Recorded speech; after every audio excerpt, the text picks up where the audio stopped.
Bank.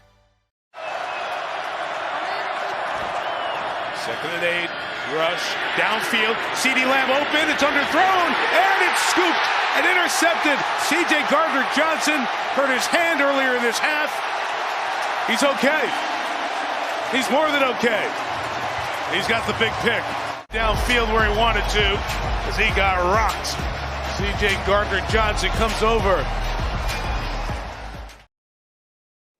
Yes, sir. Welcome to another edition of Sports Talk with D-Mac, yours truly.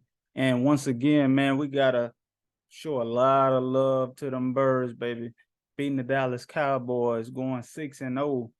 Huge accomplishment, man, going into the bye week. A lot of people kept saying, oh, Cooper Rush, he hasn't thrown any interceptions. You know, he's leading the Cowboys to a 4-0 win streak while Dak Prescott is injured and all this and that. Oh, they have such a good defense, blah, blah, blah, blah, blah, blah, blah, blah, blah. At the end of the day, man, none of that stuff really mattered. Eagles came out, man. They were ready to play, more than ready to play. As soon as I saw Meek Mill come out and perform on the sideline, I already know it was a dub, man. You know, the energy that was surrounding the team. You know, you on Sunday Night Football. You got Meek Mill in the building. I know a lot of those guys listen to Meek Mill because, you know, they play it in the locker room after the games and stuff like that. And 2017 Dreams and Nightmares was a big theme song, if you will, for that team, man, as they went on to win the Super Bowl in 2017. But the energy surrounding the team, man, I already knew Cowboys had no chance whatsoever, man. And hey, you know, it wasn't all the whole game. It wasn't, you know, the prettiest win. You know, the Eagles should have, you know, stepped on the Cowboys' neck a little bit more when they had them down 20-0. They should have just kept stepping on their neck, you know what I'm saying, and just made it a complete blowout. But you know, a win is a win, man. Even though I wanted them to blow them out 50-0, you know, I'll take the dub any day, man. 6-0, can't argue with that. Can't argue with 6-0, still undefeated. You know, hey, it's all happiness, man. It's all happiness. It's all smiles right now. So, you know, of course you got the Cowboys haters saying, oh, if Dak Prescott would have played, it would have been a different game, or blah, blah, blah, blah, blah. But y'all wasn't saying that when Cooper Rush was beating all these other teams going 4-0 without Dak Prescott. It was all about, oh, Cooper Rush is playing so good. Oh, the defense is so dominant. But what happened to the defense against the Eagles Sunday night? What happened? What happened to the defense? What happened to Cooper Rush not throwing any interceptions, not turning the ball over? He threw 3 picks. 3.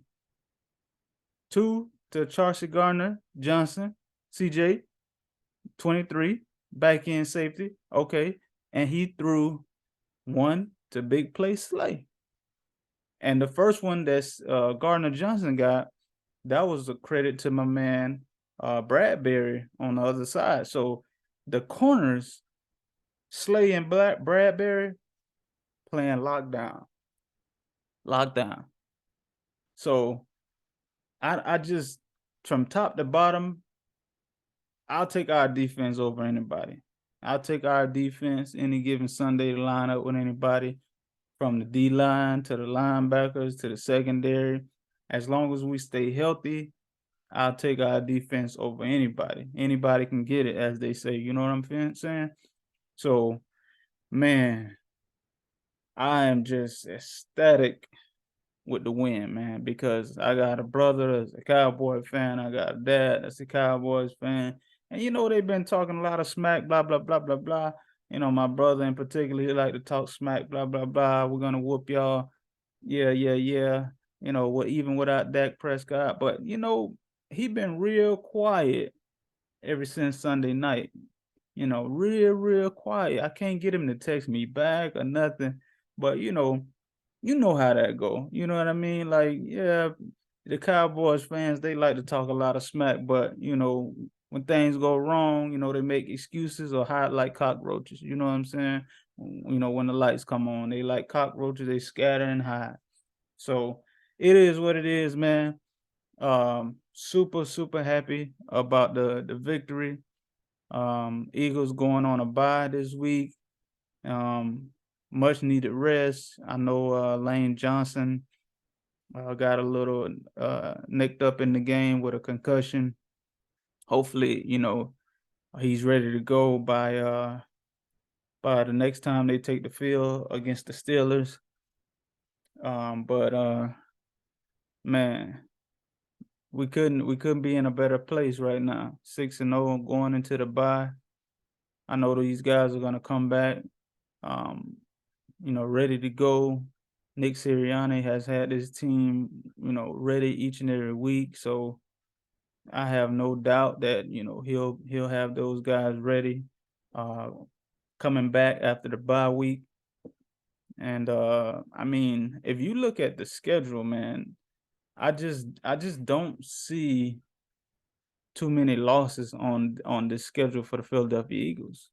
I really don't, man, because you got the Steelers next. Steelers have not been playing well all season. So, I know any given Sunday, anything can happen, blah, blah, blah, but quality of opponents, none of the next 5 or 6 opponents, none of them, are any threat, really, in my opinion. You guys, have your own opinion about this and that, but I just don't see it. And can you imagine they win their next 6 games and they're already 6-0, right? They're already 6-0, going into the bye week, and they come back after the bye week and have the Steelers W, Texans W, Commanders W. That's 3. So at that point, what, you're 9-0, Colts. Anything can happen, but I see it a W. Now you at 10-0, Packers. Packers have not been playing good all season. They could turn it around, but I mean, they don't scare me either. That's another W. You at 11-0, Titans. Titans haven't been good this year either. Another dub. You know what I mean? So you're at 12-0.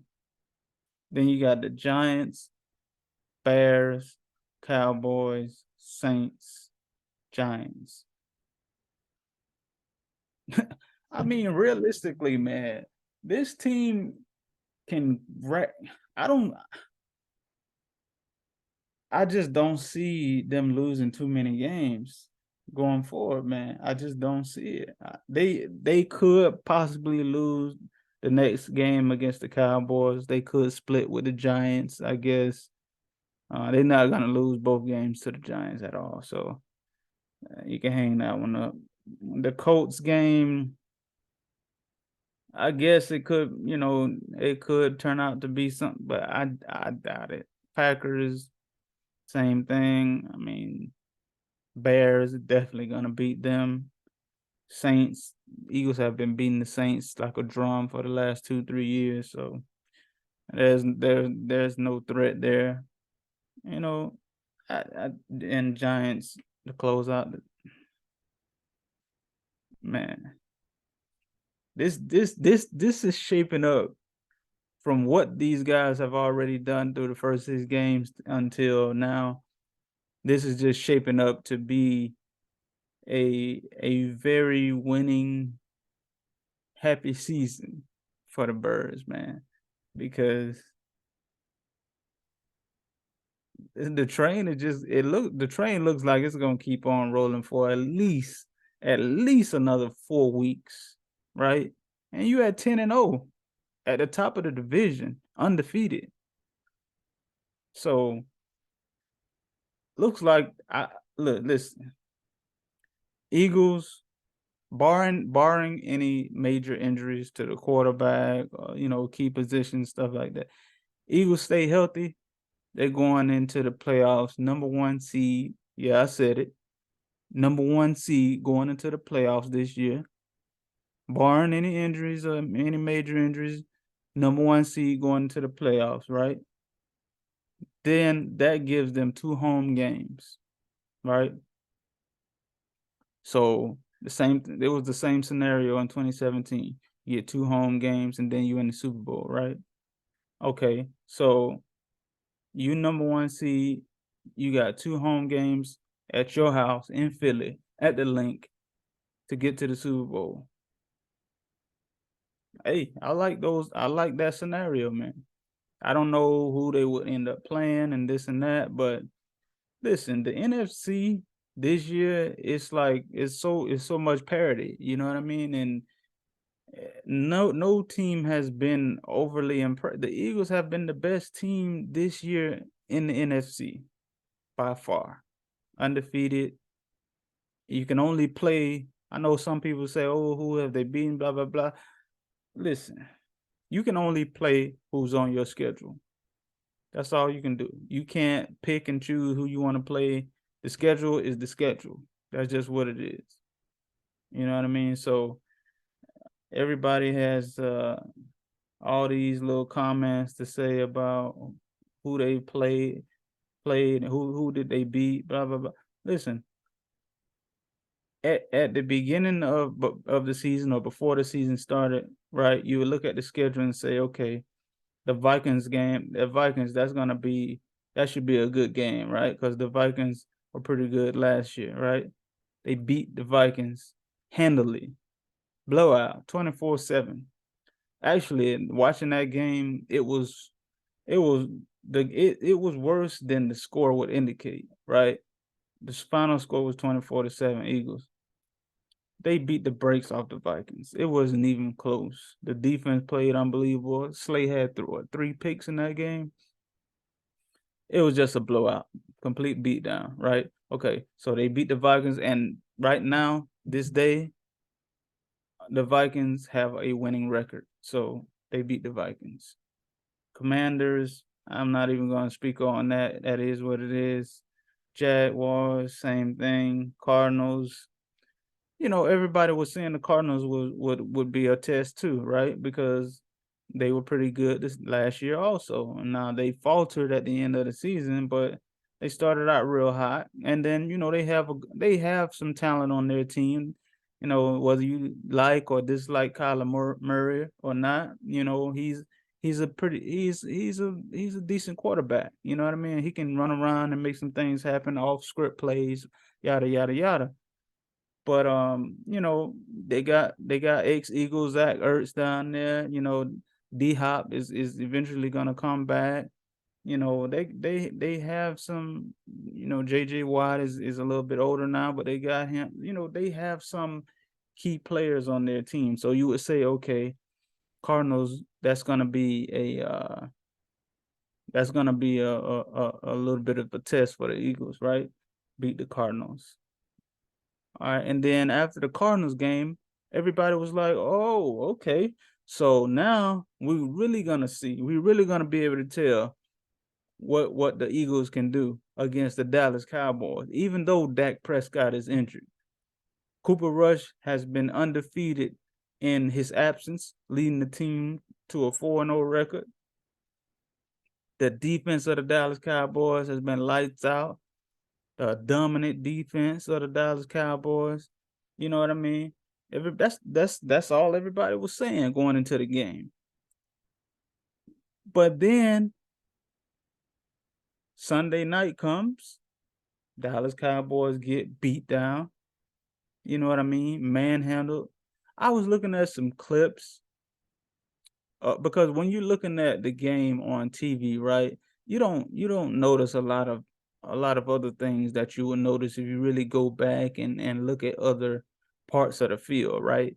If you go back and look at the offensive line, you pay close attention to the offensive line. You know what I mean? And you pay close attention to the people, the receivers that's blocking and all these different things. the Eagles manhandled the Cowboys. And everybody talks about Michael Parsons, this and that, blah, blah, blah. He didn't do squat the whole game. The only time he had a little bit of pressure on Jalen Hurts was when Lane Johnson went out of the game with the concussion. And then you bring Jack Driscoll in there, who's cold coming off the bench. Now, he's serviceable, but come on now. Yeah, against Michael Parsons, listen, I'm not taking nothing from Michael Parsons. Michael Parsons is a good player. All I'm saying is he didn't do jack against Lane Johnson. So just as good as people want to praise Michael Parsons for being, they need to give Lane Johnson his props. Lane Johnson is the best right tackle in the NFL, period, point blank. Tell me a better right tackle. He might be the best tackle, period. Right, left, he might be just the best tackle in the NFL. Definitely the best right tackle in the NFL. So my point is, Michael Parsons, the most dominant player that they got on their defense, that dominant defense of the Dallas Cowboys, he didn't do squat. 0 against Lane Johnson.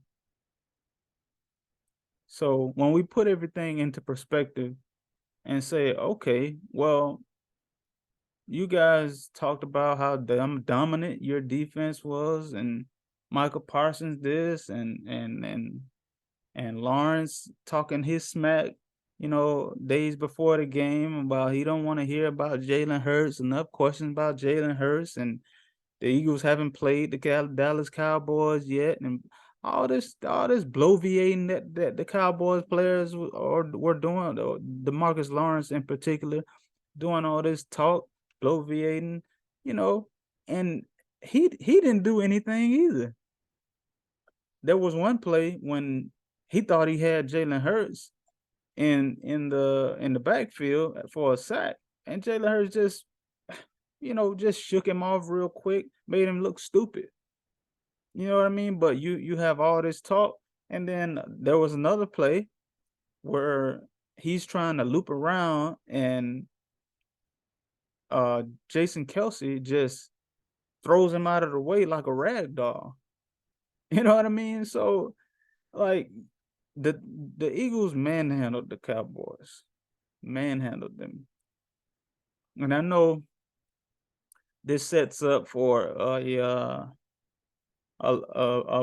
even bigger stage when Eagles play Dallas Cowboys again. And at the end of the season, they'll play the Dallas Cowboys again, week 16, Christmas Eve, 12/24. So, listen, I love when it's a big stage, and everybody, the bright lights are on and everybody's watching. It's exciting. I think all the hype around the game and everything, it lived up to everything that people expect it to be. Now, the next game, they will have Dak Prescott behind center, and we'll see what the outcome will be, when that happens. But by that time, who knows what could happen? I mean, the Eagles could be, 14-15-0 or whatever the case may be by then. So they, I hope it's not a situation where, they want to rest their starters or anything like that, because it is week 16 at that point. So that Cowboys game, and then you'll have the Saints and the Giants to end the season.